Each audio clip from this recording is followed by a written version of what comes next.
Baik, kita bersama dengan Masdi. Assalamualaikum. Waalaikumsalam warahmatullahi wabarakatuh. Muammar dan juga Nur Intan. Selamat pagi. Selamat pagi kembali ya. Jadi Masdi, apa khabar Masdi? Alhamdulillah saya khabar baik pada pagi ini dan saya percaya rakan setugas di sana dalam keadaan yang sihat walafiat juga. Ya, Alhamdulillah ya, kita di sini memang dalam keadaan baik dan rakan-rakan kita, kru-kru kita pun dalam keadaan baik ya. Alhamdulillah. Dan juga Masdi, seperti biasa, tadi kita tanyakan kepada rakan setugas di daerah Blight ni, Nur Hati, katanya dengan pengungsian hanya di menjelang bulan Ramadan ini nanti, bagaimana pula dengan Masdi? Apakah persiapan menjelang bulan Ramadan ini? Kalau saya sendiri secara peribadi, masa ini pun kita telah pun masuk ke bulan Syakban. Memang aura-aura bulan Ramadan itu sudah kita dapat rasakan sebenarnya. Jadi dengan sendirinya, Alhamdulillah kalau saya sendiri, memang kebiasaan sudah bangun awal sekitar jam 4 pagi dan itu juga saya boleh katakan satu persiapan lah untuk kita ni menikmati sahur nanti di bulan Ramadan. Dan selain itu juga selain itu kita persiapkan dirilah dari segi mental ataupun orang kita ni ulang kaji balik perkara-perkara yang boleh dilakukan ataupun tidak boleh dilakukan ketika bulan Ramadan.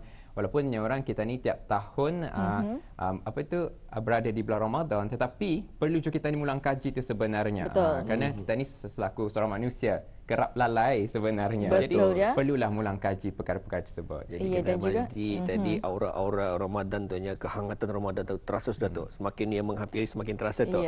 Dan juga pada tahun lepas ada sedikit perbezaan ya Masdi dengan adanya wabak COVID-19, terpaksa kita mengubah kepada norma baharu, dan tahun ini semoga apapun juga usaha kita ni masih lagi dikekalkan ya.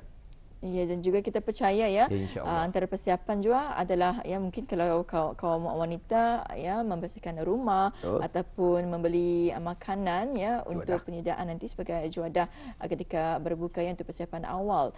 Jadi Masdi, kami akan serahkan kepada Masdi untuk berkongsi mengenai dengan bahan semasa dari daerah Tutung. Jadi silakan Masdi. Baik, terima kasih kepada rakan setugas. Bismillahirrahmanirrahim. Assalamualaikum warahmatullahi wabarakatuh. Selamat pagi dan salam ceria kepada penonton. Alhamdulillah, kita bersua lagi menerusi siaran tas langsung yang dibawakan dari daerah Tutung untuk edisinya pagi ini.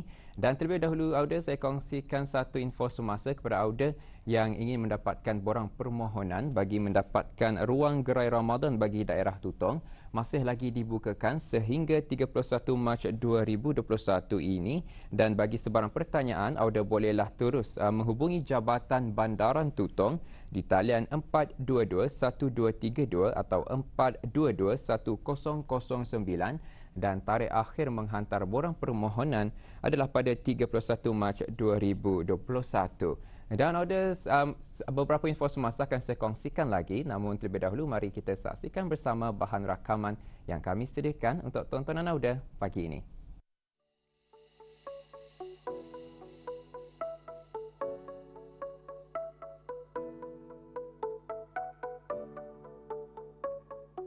Kampung Danau di bawah Mukim Telisai di daerah Tutung ini merupakan sebuah kampung berdekatan dengan pantai Laut Cina Selatan. Keluasannya kira-kira 6.5023 km persegi dan jauhnya 20 km dari Pekan Tutung.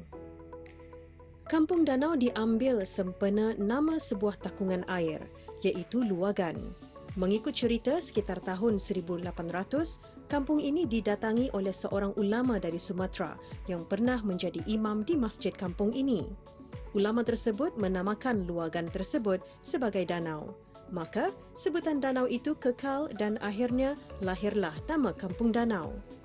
Danau atau luagan ini masih boleh dilihat hingga sekarang walaupun sedikit berubah oleh faktor masa dan keadaan. Terdapat 4 kampung di dalam kawasan ini, iaitu Kampung Danau, Kampung Tumpuan Ugas, Kampung Keramut dan Kampung Penapar. Tetapi adakah Auda tahu adanya nama-nama kampung yang lain yang pernah wujud di tempat ini? Ya, Auda, memang banyak kenangan yang tersimpan ya setiap seseorang, dan ketika ini saya berada di Kampung Danau. Jadi Cikgu Haji, apa sebenarnya cerita Kampung Kelabit yang ada di Kampung Danau ini? Rumah-rumah orang di Kampung Kelabit ini ialah tinggalnya separuh di darat dan separuh di air. Kedudukan rumah orang itu.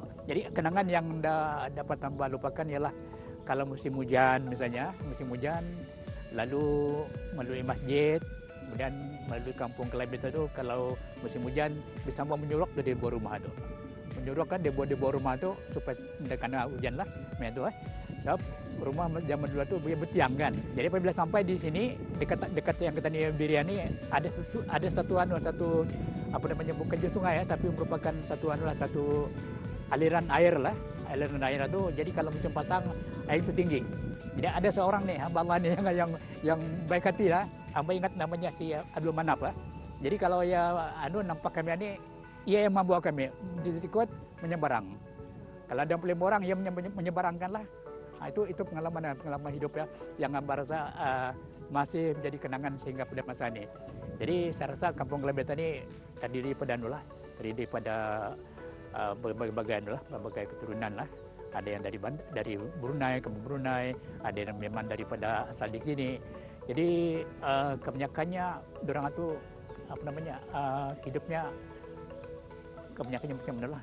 Ada yang bekerja nelayan, ada yang bekerja sebagai di JKR, kehidupan ada yang sebagai mengambil kayu saja. Itu kehidupan orang di Kampung Kelabit ini.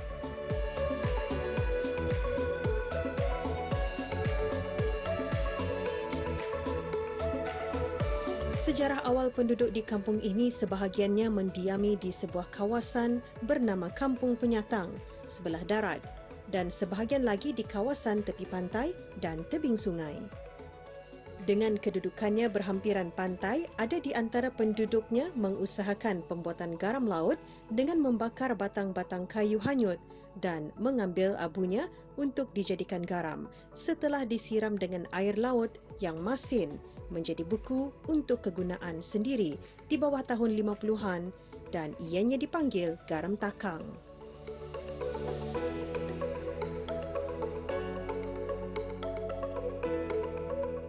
Jeti kukuh yang masih digunakan masa kini merupakan jeti keempat dibina pada tahun 1952 dan siap pada tahun 1954. Mengimbau kenangan lalu yang berakhir pada awal tahun 60-an, Kampung Danau merupakan perhentian kenderaan dari Bandar Brunei ke daerah Blaid, dari Pekan Blaid ke Bandar Brunei kerana kenderaan-kenderaan tersebut akan dibawa atau diangkut menaiki Bantun untuk diseberangkan ke Kuala Tutong dan sebaliknya melalui jambatan yang dibina untuk penurunan kereta ke Bantun. Jadi jeti pertama yang sebelah sana tahun 1927 ataupun sebuah kereta saja yang dapat pakai Bantun itu damit lah yang bertarik dengan dengan outboard lah. Jadi lepas itu dibuat lagi satu jeti dalam selepas 1927 itu dan jeti yang kedua, jeti yang ketiga sebelah sini. Jadi yang membuat itu daripada pihak Shell lah pada tahun 1938. Jadi waktu itu mungkin kerjaan sudah membuat satu rancangan membina sebuah jeti yang kukuh konkret pada tahun 1952 dan siapnya pada tahun 1954. Pada tahun 1954 baru tak ada peri. Digunakan jeti ini pada tahun 1954, Jun 1954 hingga 1958 dan lagi digunakan tuh. Sebab jalan raya ini sudah dibina sampai ke Syria dan sampai ke Tutung. Jadi jeti ini peri masih di sini di standby dalam 1959 standby. Orang membuat itu bukannya orang asing, orang Ketani, orang kebanyakan daripada kampung air, orang di sini dan orang di Sungai Liang, Kampung Danau dan Liang, orang sekitarnya lah. Dan ada juga daripada Ulu. Orang bekerja dengan kerjaan lah.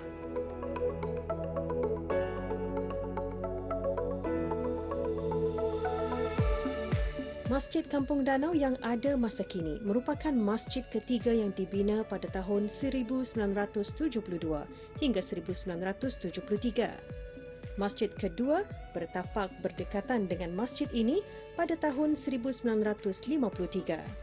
Tempat pertama, sekitar tahun 1900, penduduk kampung belajar agama dan mengaji di balai ibadat di Kampung Penyatang di tepi sungai. Terdapat 4 buah telaga dibina pada tahun 1964 untuk kegunaan penduduk kampung ketika dahulu, termasuk Kampung Kelabit dan Kampung Tempuan Ugas. Perubahan Kampung Danau dahulu dan sekarang jelas ketara perbezaannya. Pembinaan rumah kediaman semakin bertambah. Reka bentuk rumah juga sudah berubah. Kalau dulu rumah-rumah beratapkan daun nipah atau kayu, iaitu kapang, berlantaikan nibung dan papan serta berdindingkan kulit kayu dan papan, bertiang kayu, tetapi sekarang telah berubah. Sebahagian besarnya dibina dengan bahan konkrit yang lebih baik dan tahan. Nostalgiknya, kedai-kedai yang terdapat dekat kawasan jambatan ini meriah dan ramai dengan kehadiran kenderaan yang membawa ramai penumpang menunggu untuk diangkut ke Kuala Tutong atau kenderaan yang terkandas disebabkan air laut pasang kerana laluan untuk pergi ke daerah Blaid menggunakan pantai. Pada masa itu, terdapat deretan kedai sebanyak 4 pintu kedai runcit dan kedai makan dan minum selain 3 buah kedai yang berasingan. Yang pasti, masih banyak cerita yang boleh Auda dengarkan melalui penduduk yang menetap lama di kampung ini. Semoga pengalaman mereka terus menjadi restaan generasi penerus.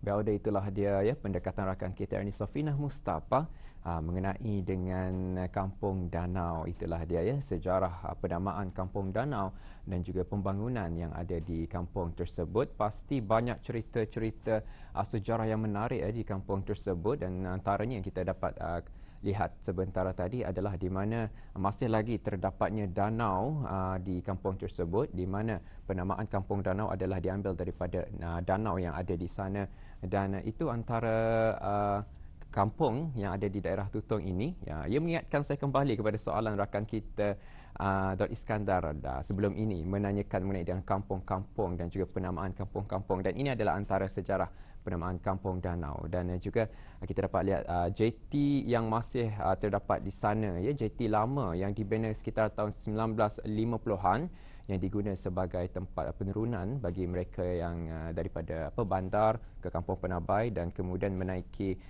pada ketika itu sudah menggunakan feri turun ke Kampung JT di Danau dan seterusnya meneruskan perjalanan lagi ke Kuala Blaid menggunakan laluan pantai. Itu antara sejarah yang dapat kita ambil daripada Kampung Danau tersebut. Alhamdulillah. Baik, ada satu info semasa lagi ingin saya kongsikan di sini. Masih lagi diteruskan Tamu Ria Mukim Lamunin yang diadakan di Pusat Kemasyarakatan Dataran Gong 3 Kampung Lamunin daerah Tutong pada hari ini. Ia akan bermula dari jam 6 pagi tadi dan akan diteruskan sehingga jam 6.30 petang, insya-Allah. Jadi pada Auda yang mungkin mempunyai kelapangan masa, bolehlah ya datang ke Pusat Kemasyarakatan Dataran Gong 3 Kampung Lamunin daerah Tutong. Biar itu sahaja dapat dikongsikan menerusi pertemuan kita pada pagi ini. InsyaAllah kita akan bersua lagi di lain kesempatan. Kita kembali bersama rakan setugas Muammar dan juga Norintan. Silakan.